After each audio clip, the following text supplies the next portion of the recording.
how do you manage or even digest that this is the sticky floor, but then when I get to the next place, I'm going to be on the red carpet? How do you move through those two things? Because it's hard to get unstuck and to see that freedom. Well, I'm going to tell you something, and it's not like the best news ever, but it's important that we know this is that sticky floors never go away. Erica Rooney has been a chief people officer. She is also the author of this incredible book that I have loved called Glass Ceilings and Sticky Floors. I'll tell you this great story. I was interviewing business coaches not too long ago for myself, and I was talking with a woman, and she was asking me about imposter syndrome. And I was like, you know what? I'm pretty good there. Like, I haven't had imposter syndrome in a while. Like, I've done all these amazing things. And she goes, great. Why aren't you charging your executive coaching clients $40,000? And when I about fell out my seat, and I said, oh, no, not me. I couldn't do that. Never. I would never be able to try. Light bulb. Imposter syndrome. I might not be able to charge that today, but I can work towards charging that in the future. But it just shows you something that I thought I had totally conquered. Someone presented me a new challenge, and I was right back in it. Lauren Greif has spent a lifetime in corporate and executive search, calling bullshit on stale career advice that most still use. This is Career Blast in a Half, the career podcast for executives ready to cut past outdated career advice to fuel your outcomes now. So let's go. Hello. And we are back, and we are actually back live right now in the exciting cosmopolitan area of Raleigh, North Carolina. And I came here to meet with somebody that has always been like a great role model and inspiration, especially for women. And you know who I'm talking about, but in case you don't, welcome to you, Erica Rooney. We are so happy to have you at Career Blast and a Half today. And we're going to talk about something, you guys, this is a big one. I'm going to call it 000 or OOO, which is overvaluing others' opinions. There you go. And so Erica has been a chief people officer. She is also the author of this incredible book that I have loved called, we're here live, Glass Ceilings and Sticky Floors. And so I want you to help us, Erica, in your introduction to tell us about you and how you got to talk about sticky floors in relationship to this metaphor of glass ceilings. Oh my gosh, I love it, and I love that we get to do this IRL, y'all. This never, ever happens. So Lauren, thank you for having me. I'm just so thrilled to be here. But yeah, this whole concept of glass ceilings and sticky floors. You know, I was always very ambitious, always very growth-minded, sometimes to my detriment, sometimes when I didn't need to be. And one of my first stories of that is I graduated with my bachelor's and my master's degree from the University of Florida in 4 years. And so then, of course, I said, well, now I need to get my PhD. And I sat down with my academic advisor, and she said, okay, so you want to talk about getting your PhD.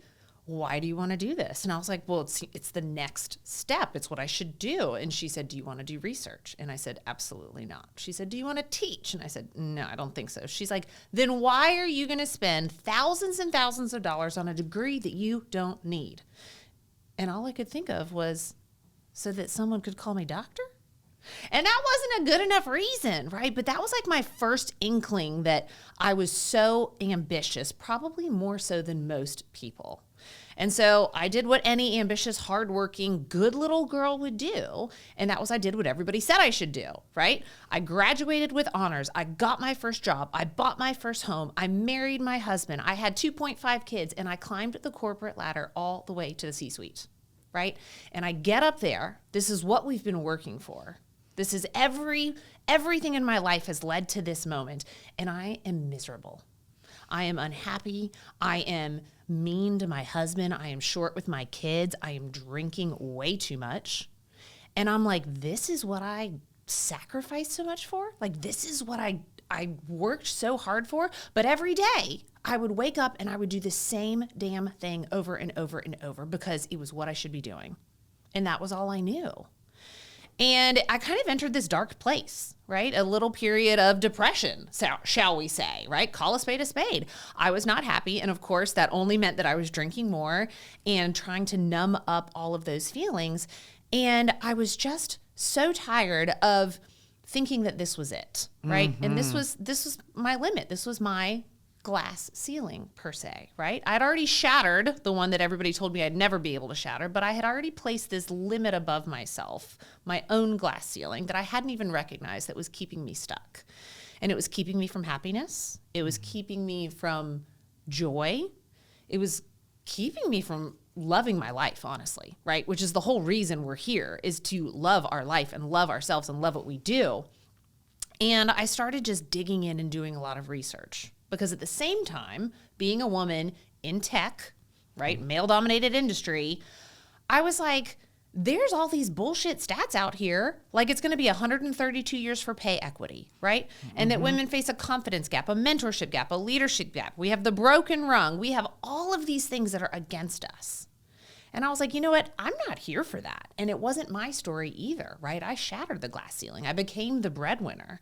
So I was sitting here saying, it can't just be the system that has to change for us to have equality, right? To be seen as equals. And I said, what if it's not this ceiling, right? But what if it's what's inside of us? What if it's something internal that's keeping us stuck? And that's where I kind of came up with this whole concept of the glass ceilings and the sticky floors. And if we can just move past a lot of the barriers that keep us stuck, we can then push through the systemic barriers that exist today. And that is the whole story behind the glass ceilings and sticky floor concepts. So before we get into this question just occurred to me, actually, when I was in the ladies' room. So why are there more women who have sticky floors, but men seem to have slippery floors? I love this, right? And I'm going to say that's a perception, right? There are plenty of men out there who are very well stuck. I would even say that there's probably more than we realize it because they just don't voice it as much as women do. Okay, fair. But in a lot of my keynotes, right, which are very women-focused and women-centered, especially when you hear the title Glass Ceilings and Sticky Floors, a lot of times people automatically say, like, this is not a women's conference. And I say, I get that, right? I get that. But this is also for the 73% of men who struggle with perfectionism, right? It's for the 72% of men who struggle with knowing their true worth. And it's for the 100% of men that come from a woman or have at least one woman in their life that they know and care about. So it really is for everyone. But men, too, struggle with perfectionism, imposter syndrome. They struggle with right? Overvaluing others' opinions. I like to call it FOPO, right? The fear of other people's opinions. Yes. But we all struggle with those things. But I do think that as women, we tend to express those things more. And I do think because we are growing up in the society that we are growing up in, that we are living in, that there are systemic issues and societal expectations that have led us to act and interact in certain ways. So this is ideal because this sticky floor is really a metaphor for a lot of things that are keeping the gunk on the bottom of your shoe, which you talked about, right? And in many cases, and I've experienced it, I know clients have experienced, we've all experienced it, it doesn't just feel like something that can flake off, right? It feels like it's like crazy glue. Once it's on there, it's permanent and you are stuck. So you talked about imposter syndrome. You mentioned perfectionism. I'd love you to share what the sticky floor of your FOPO is all about, and also, like, help us understand how we balance between having somebody share some really important feedback and then over-indexing over on the side of, well, that's what they said, and that's the gospel. And it's a hard balance to find, right? And so when I'm thinking about FOPO and like the fear of other people's opinions, I want you to ask yourself, like, what are you worried about? What are you concerned about? Are you concerned that they're not going to like you? Are you concerned that they're going to think your idea is ridiculous? Like, dig down deep and think about, why do you care? You know, because when we talk about FOPO, it's not just always about the big decisions, right? And that's generally where we see it come out, but it's also about the little opinions, right? Have you ever introduced yourself a different way when you've been in a room with people who maybe don't know you, right? How do you present yourself? It all changes, right? And so when you think about FOPO and how you're showing up in the world, If you're truly doing it for the wrong reasons, right? Because you're worried about what that person will think of you. They'll think less of you. They'll think you're not qualified. They'll think you're not smart enough, not good enough. Those are the wrong kind of opinions to care about. But when we're talking about feedback, right? And that's where it's more like, yes, feedback is also an opinion, right? And everybody has one and they're not all good. I tell people, number one, do you truly believe at your heart, in your heart, that this person has your best interest in their heart as well? Because there are plenty of people out there who know you and love you, and they sometimes mess up and give you bad advice, or they say it wrong and you take it differently, right? So ask yourself, does this person have my best interest at heart? And if they do, take it, right? Take that advice with a grain of salt, but then check that advice against your core values. Because what works for them may not work for you, right? It is always important too to ask yourself, has this person been where I want to go? Have they done what I want to do? Right. And if they don't, and they haven't, don't take that advice. Exactly. I'm so glad that you said that, right? Which is perhaps paraphrased with consider the source, right? Consider your source. And also, I think that the real piece here is that in many cases, we're taking those opinions for the wrong reasons, right? And I hear this also. I'm very curious to hear how you would think about this. People who are our audience, right? They're in transition. They don't want to have people think badly of them because maybe they've been laid off. Maybe they are people who are in a place of indecision, and also they want to, and understandably, preserve their dignity and self-respect. So to come out and say, well, I'm not working right now, sounds very different from, I'm on a hiatus, or I'm taking a personal sabbatical. And all of those things there's nothing wrong with them, but I think what you're getting at is who are you trying to guard yourself against some other people's opinion? Like, will they think ill of you because you've been laid off like the rest of the world? Or is it just a wound that you are just in a place that you need to protect, which also is extremely And you have valid. to consider the situation, right? Because being able to say, I don't care about what anybody else thinks, comes from a place of privilege as well, right? If you are in a job interview and you are like one rent check away from being homeless, you are going to say whatever you need to say to get that job. Hell yeah. Right? That is financial security. So when you say, listen, it all comes from that place of privilege. So number one, get your safety checked first, right? You have to meet all your basic needs. Then you can worry more about, what are we doing here? What's going on with worrying about other people's opinions, right? Is it coming from my own inner wounds, or what do I need to do? And I tell people that all the time. So knowing the source, knowing the situations, checking your privilege and where it exists, and then figure out what that next step is for you. So this is all fine and well, right? And I'm all in on this. However, there are a lot of sticky floors that have been literally cemented down into our world that are very hard and systemic to override.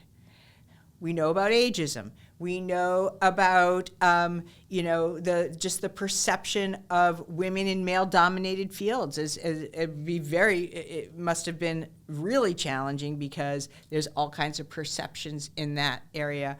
Or even when you were in the job market, to really be able to navigate through people who are significantly younger and the perceptions of what that can mean in your career. I'll give you a great one. Please. When I was a young mother, right, and I had a infant and a 3-year-old at home, I had a 45-minute commute into the office. So roughly an hour and a half where I'm in the car driving every single day away from my kids. And if I got stuck in that rush hour traffic, that time could double.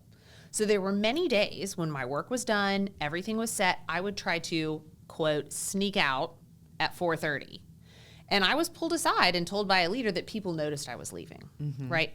I think that's a stupid opinion. Right. But I also recognize the fact, again, there's that safety that I need to safeguard my job and I need to live by the culture and the rules of the system I'm in. Right. So I had to kind of say, okay, and I had to take that opinion, which I didn't think was a good one, but I had to take it at face value and I had to take it with a grain of salt and recognize, okay, this is not a place where I can do those things. Right. And then I get to make the decision. Do I stay or do I go?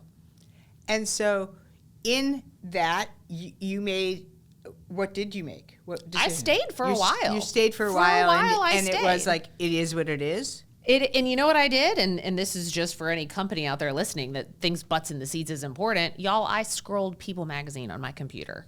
I checked Facebook. I looked at my email. You know, I think Twitter was a thing back then. But I wasn't working because I was done. I can't help but I'm so productive, you know?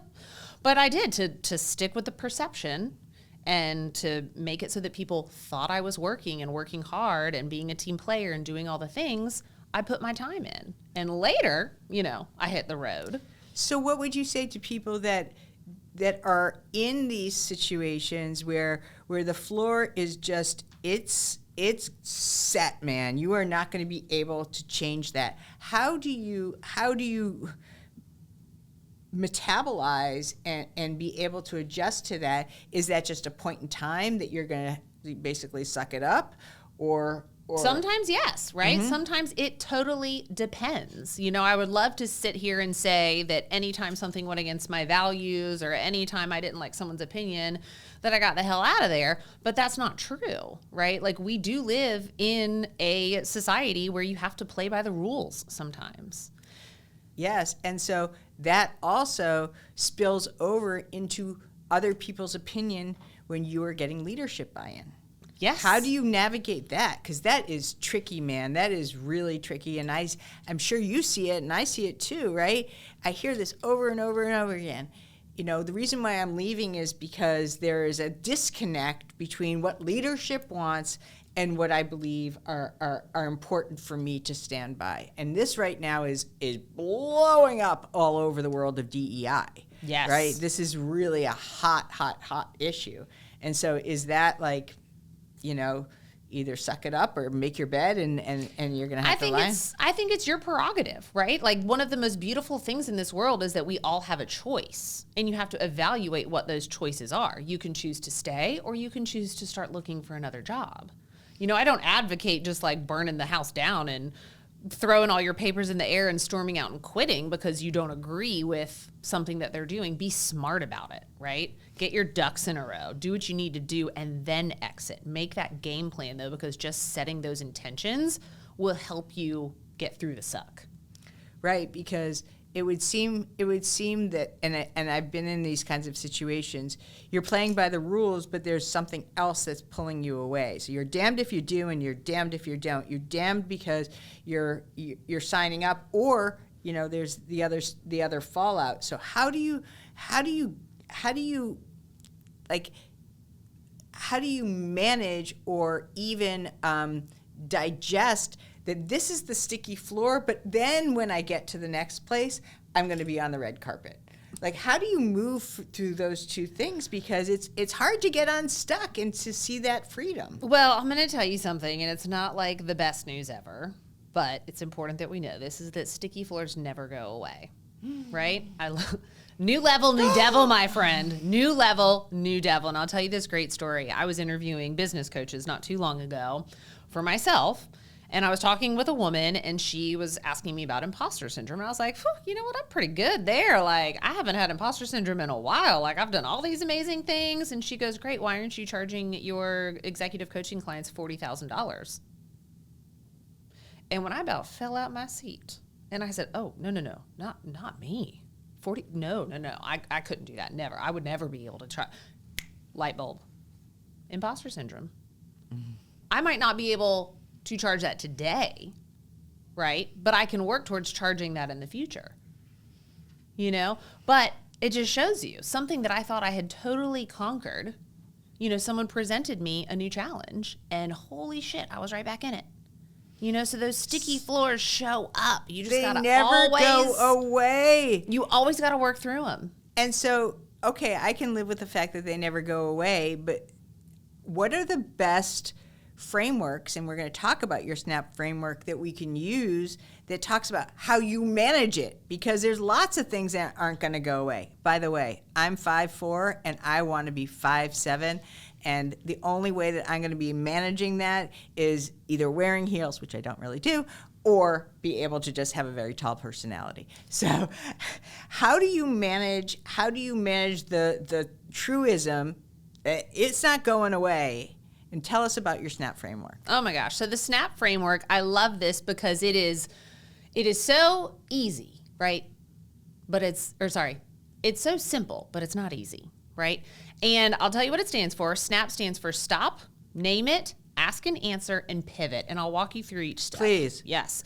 But the S in SNAP stands for stop and take note, right? And that is take note of the physical sensations in your body, because often these limiting beliefs, these sticky floors, these toxic behaviors, they live in our unconscious mind. And that's just our system and our body's way of reacting and trying to protect ourselves, right? From way back in the Stone Age. And, some people may think this is crazy, but like evolution is a real thing. And we used to have to protect ourselves, fight or flight, right? This is how we've evolved. So your body keeps score, right? If you've ever felt a racing heart or clammy hands, sweaty palms, the weight of anxiety on your chest, those are all physical symptoms and signals that something is not right. So when you stop and just take note of, whoa, something's not feeling right here, that's actually a pattern interrupt. And it stops you from doing that spiral where you just keep going down. And it's the why me, why this, everything's bad, I'm not good enough spiral, right? So once you've stopped, you then move to the name it. And that's very important because when you name something, you actually take your power back over it. And studies show that when you can name a feeling or an emotion or a sticky floor, it actually reduces the stress and the anxiety that you feel from those things. So the sticky floor doesn't go away, but it shrinks. Yes, it shrinks. It gets a little cleaner, guys. It gets a little cleaner. It's like in the dollhouse. Yes. And then the A stands for ask and answer some very deep and personal questions. Give me one. And this is where you're doing the hard work, right? And my two favorite, I've got to give you two. Please. Is this thought helpful? Yes. Because most of the time it is not, right? Mm-hmm. I'm not good enough. I'm not, qualified enough. I'm not pretty enough. None of those are good thoughts, right? And is this thought true? Mm-hmm. So is it helpful and is it true? Those are my first two go-to questions. Then you can dig deeper and you can think about, why do I feel this way? Was there something that, really showed me or signaled to me that this was how I needed to react to protect myself? And the deeper you go, right, peeling back the layers of the onion, the more you're going to understand yourself, right? Which knowing yourself is such a huge piece to this process. But the more you can understand about yourself, then you can move to the final step, which is the P, the pivot, and it's simply a reframe. It is looking at something just a little bit differently, right? And I'm not going all rainbows and butterflies and toxic positivity on you here because I can't stand that, right? Because sometimes life is shit. But what I want you to try to go with your pivot is not from negative to positive, but from negative to neutral, right? Just get yourself to that neutral thinking so that you can get curious and you can start to explore and just open up the door, crack the door open for a little bit of possibility. Mm-hmm. And when that possibility starts to come through, you can lean into that pivot so much faster. So I love that this is called SNAP, but how do you make the snaps really snap? Like how do you make the glue stick? Well, how do you, because I don't know about any of you guys, but when I'm in one of these places, that is the hardest thing. And actually I got to practice yesterday because I had two huge things that were happening both at the same time. And getting to a snap place, how does it become closer in where I know that this is my solution? How do I get to that place? Because while you said that it's very simple, like when I'm in the middle of that thing, it's hard to access. Yeah, and sometimes you got to go through the mess, right? And that's what I tell people. Like, you can't beat yourself up because you can't literally just snap out of it, right? Sometimes you have to go through the process. You are never going to know the highs if you don't experience the lows. But what I will promise you this is, with the SNAP framework, if you do it and you really spend the time peeling back the layers of your onion, you get to recognize those moments faster and then you start to move through them quicker. Because I still experience a lot of these sticky floors all the time, right? All the chapters in my book are all sticky floors that I have been through, okay? Exactly. Written from experience, guys.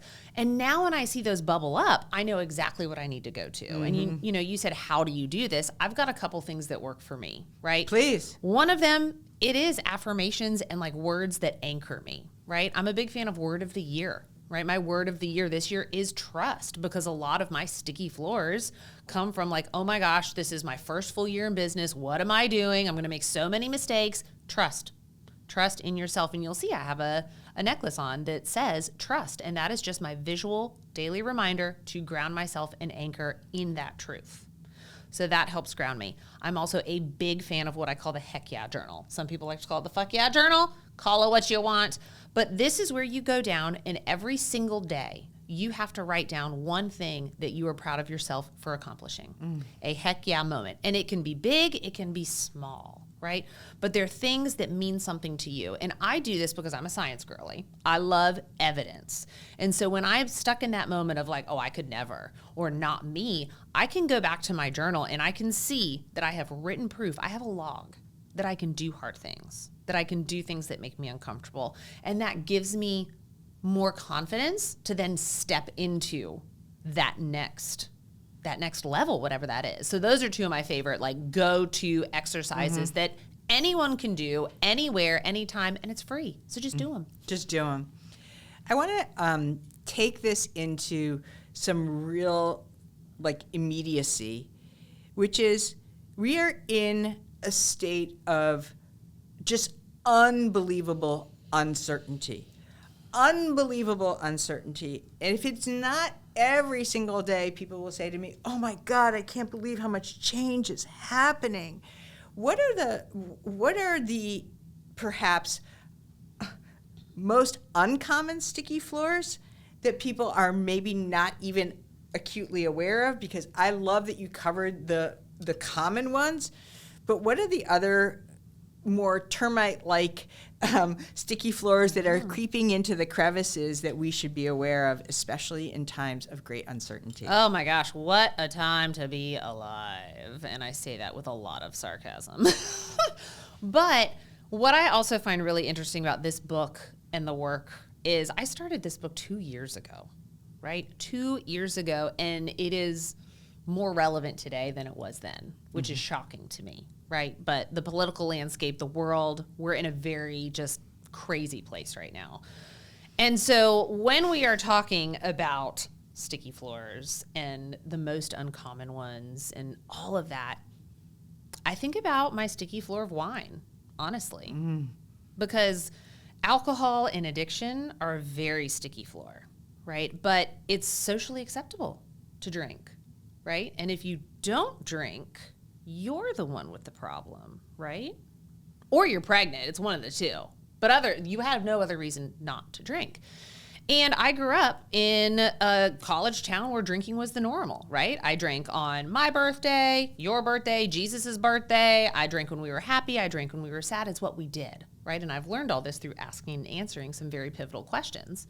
But I also learned that you drink when you're stressed because it numbs it out. It covers it up. It makes it so you can go to sleep, and it's nice to be able to forget, you know, when you have all those struggles and work is so stressful. And so every day the stress would grow and the problems would get bigger. And you know what else got bigger? My glasses of wine. And it's very easy to hide because I'm very successful on the outside, right? Nobody saw, you know, all my boxes of wine, because guess what? Boxes are easier to hide than bottles. You know, nobody really knows how much you're drinking there. And so a lot of people never knew this was a thing for me.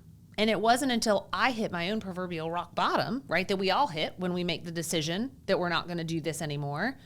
And that was the turning point for me. Like, that was the sticky floor that also really pushed me into doing all of this other work, because I finally stopped numbing myself and I started tuning into what was causing me pain and what was causing me happiness.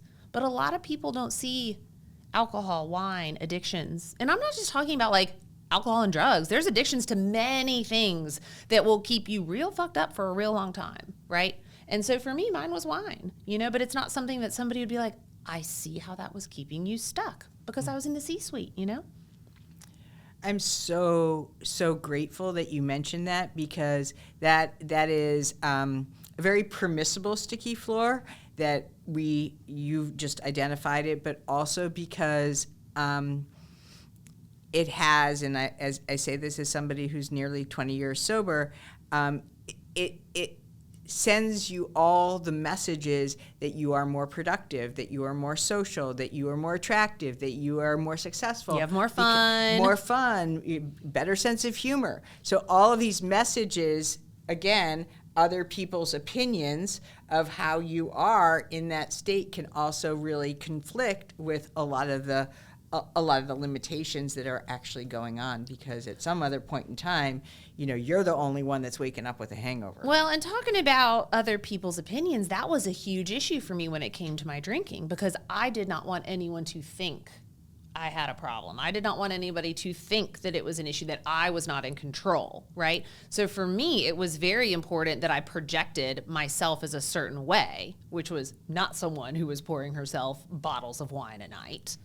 And so absolutely this fear of other people's opinions poured in, right? Mm-hmm. And then when I quit drinking, that fear poured in. What are people going to think about me? They're going to think I have a problem there, which, by the way, who cares, right? But back then I really did care. Mm-hmm. I did not want anyone to know. And that's why it also kept me stuck for so long, right?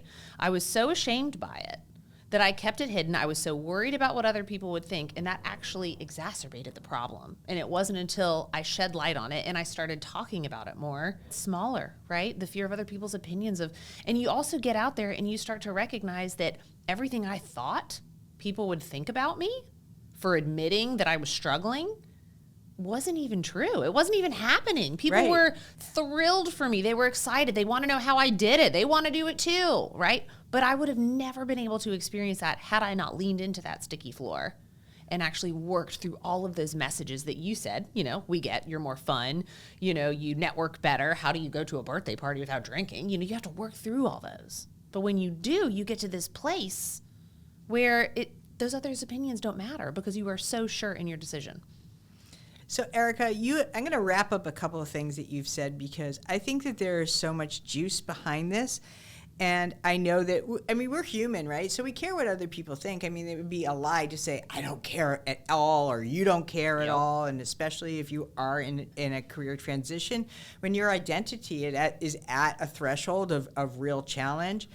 But I really, really want to just go back to a couple of things, specifically with that SNAP framework, and really talk about getting to the place where you are practicing that SNAP framework. And please repeat those steps for us. Stop. Take note of the physical sensations in your body. Name your sticky floor. Ask and answer some deep and personal questions to lead you to why are we thinking this way? And then the P is your pivot. Fantastic. Where can we find you? Where should we get this book? Yes, find me on LinkedIn. Hit up my website, www.ericaandersonrooney.com. You can also join in on this conversation. I have a digital online community for women called Her Collective, where they all come in and we talk through our sticky floors together. We work through them in the professional setting and in the personal setting. So if you are a woman looking for camaraderie and people who get it, join us in Her Collective and just send me a message. Say you heard me on this podcast. I would love to chat. Wonderful. And for everyone today, thank you so much for joining us. I have to tell you, you make this podcast. There's no question about it. I want to thank you for your wonderful listening ears. And I would also ask you, please follow this podcast.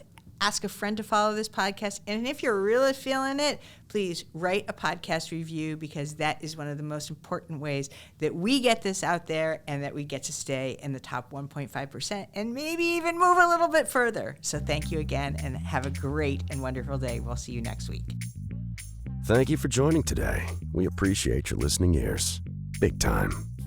We ask this: use these tools, not tomorrow, right now, and share them by spreading the love, leaving us a rating and subscribe so you don't miss the next Career Blast in a Half.